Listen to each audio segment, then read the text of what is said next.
This man built a comedy empire without saying a single word.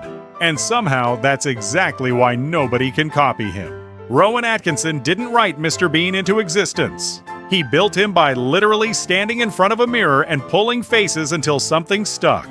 No writer's room, no backstory, just Atkinson alone, testing which expressions made people laugh before anyone else was even in on the joke. That accident became one of the most recognized characters on the planet, translated into over 190 countries, without him changing a single line of dialogue.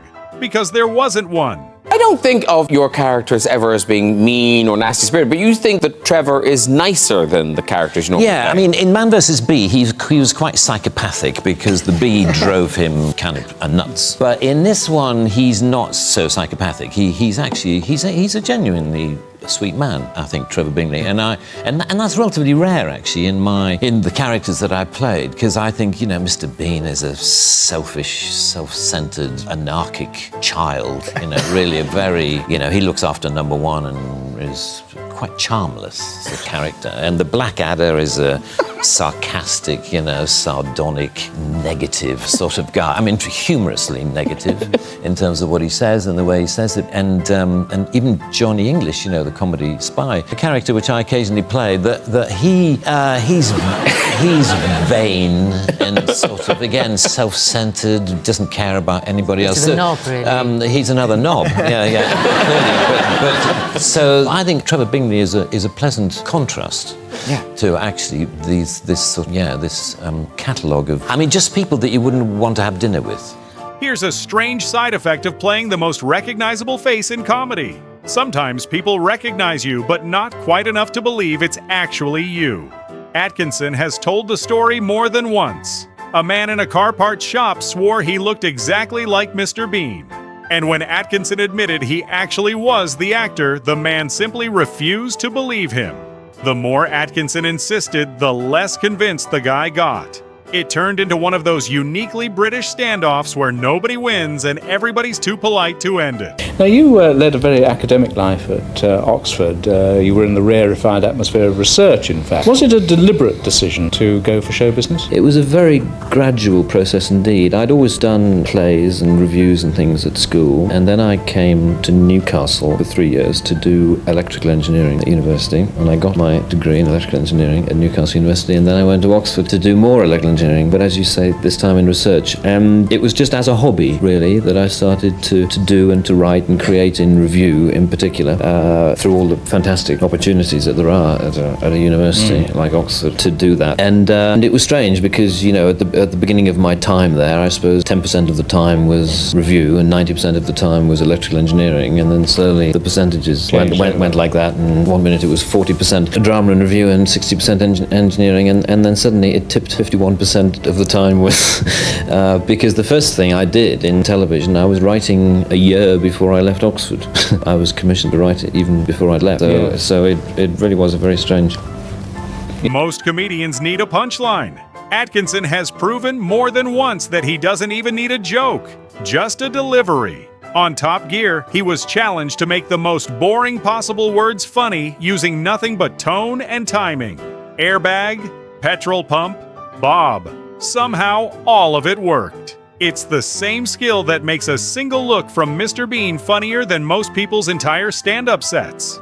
Atkinson isn't relying on writing. He's relying on instinct for rhythm that almost nobody else in comedy has. In a recent interview you gave with the Irish Times, you said comedy's job is to offend, and it seems nowadays people are very careful about what they joke about. Do you worry about where comedy is going? Not greatly, because it's a cyclical thing. You know, 1 minute, you know, certain jokes or certain attitudes and outlooks are just out of fashion, and in the end, you know, the whole point of a joke is to entertain people. Question is, you would be wise to choose a context in which it's going to be appreciated, because not all jokes suit all contexts. You know, the joke you tell around a table in a restaurant with some friends is not necessarily something for primetime TV. You know, that's a pretty obvious statement, but you'd be surprised how people like to abuse the context of comedy. People often say, did you hear that joke that comedian said in that Netflix special? Did you think that was right or wrong? And all I say is, I wasn't there. I haven't heard the joke. I wasn't in the audience when comedian said it. I don't know what the atmosphere was in the room. If people pay to see a comedian, they've got to accept whatever they provide. I'm a great believer that artists should never apologize for their art. You put something out there, you paint a watercolor, you make a joke, you make a television show, whatever it is. If people are offended, that's their problem. It's not yours. You've done your bit. If they don't want you to work for them again, then that's, that may become your problem, but you've done your bit and you've done your best, and it's up to the audience to judge. Formula One grid walks are already chaos. Reporters, drivers, and celebrities all crammed together seconds before a race. Throw Atkinson into that mix, and even a simple "How are you?" turns into a bit. He plays completely straight-faced through questions about Mr. Bean's opinion on Formula One, treating an absurd question with total sincerity, which is exactly what makes it funny. He's not doing a voice or a costume here. He's just refusing to break even when everyone around him clearly wants him to. Rowan, how are you? Hi, dear. You okay? Extremely good to see you. How are you? Thank you. I enjoyed the motorsport dinner the other night. I didn't get a chance to come over and say hello. True, yeah, I saw you. You were very good. I don't know about that, but what would Mr. Bean reckon to all of this Formula One malarkey? He would enjoy it very much because he's a car enthusiast, as you know. Oh, that's right. Yeah, he had some magnificent cars, didn't he? Cars, then he'd enjoy it. But anyway, it's fantastic to be here. I'm a guest of George Russell, which is, it wasn't planned for me to be here on a weekend, when he got pole, but here we are. Rowan Atkinson name dropping. Whatever next? I know. I'm here as a matter of fact, as a guest of George Russell. So. Oh, fantastic. So that's how privileged I am. Yeah, lovely to see you, Rowan. Enjoy the race, and so you're cheering for the pole sitter, Mr. Russell. Well, thank you. May the best man win. Absolutely. Staying in character is one thing. Staying in character well enough to make your own co-stars lose it on camera is a completely different level. In Blackadder, Atkinson played a deranged, over-the-top Scottish version of his own character. Full accent, full commitment. And it was so unhinged that other cast members physically couldn't hold a straight face. You can see them turning away from camera, biting back laughter, completely failing to stay professional. That's the real test of a performance. Not whether the audience laughs, but whether the people acting across from you can survive it.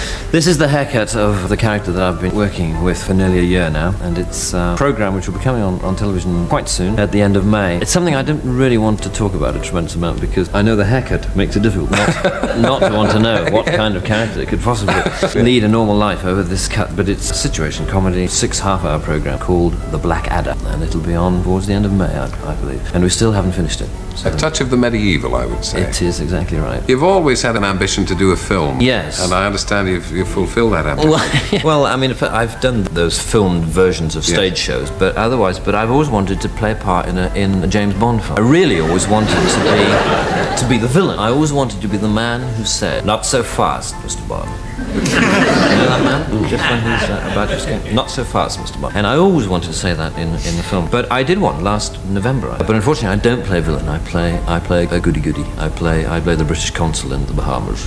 It's not a serious part, is it? It's...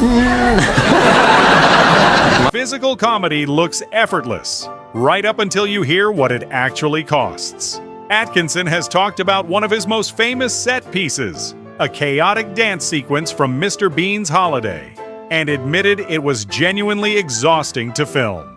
Take after take, pushing his body through the silliest movements he could think of. At an age where that kind of physical stunt work doesn't get any easier. It's a reminder that the comedy that looks the most careless on screen is usually the most physically demanding to actually perform.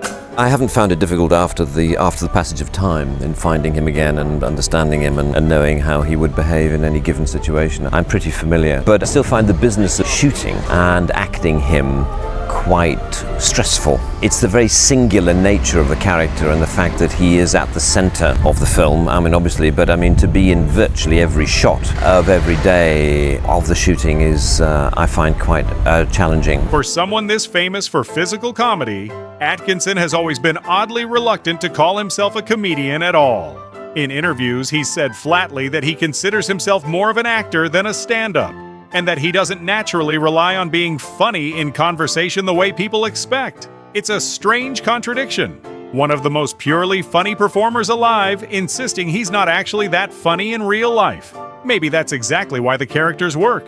He's not performing comedy, he's disappearing into a role, and the laughs are just what happens on the way there. I was asked in my first term at Oxford to do a sketch in this one-night show at the Oxford Playhouse. And I'd never written anything. I'm not really naturally a writer. So I just had to invent a sort of, 5 minutes of something at 48 hours notice. I just stood in front of the mirror and started to mess about with my face, basically. And this strange, surreal, non-speaking character evolved. Mr. Bean is the name given to the skin that Rowan can put on to be funny. You've got a character who is quite intelligent and subversive, but you've also got a character who looks odd and behaves in an odd way and has odd solutions to problems. Mr. Bean is an anarchist, unintentionally, I guess, though. He's not trying to create chaos, and he's just trying to make his own life work. He can be pretty mean and actually do some truly unpleasant things. He's just able to make something out of nothing, and his physical humor, what he does with that face.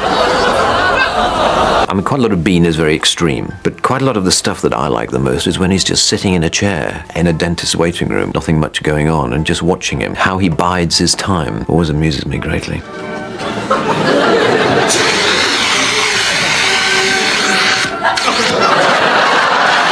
I sometimes speculate about where I'd be now if I hadn't, decided to take that plunge and write to those agents and take it seriously, and whether I'd be, in some small research laboratory near Swindon doing amateur dramatics every 3 months. And I'm sure I would be enjoying it greatly.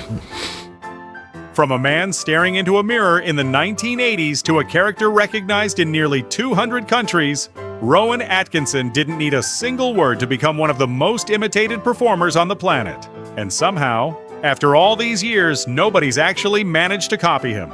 If you want more of the greatest character actors in comedy history, subscribe. We've got a lot more of these coming.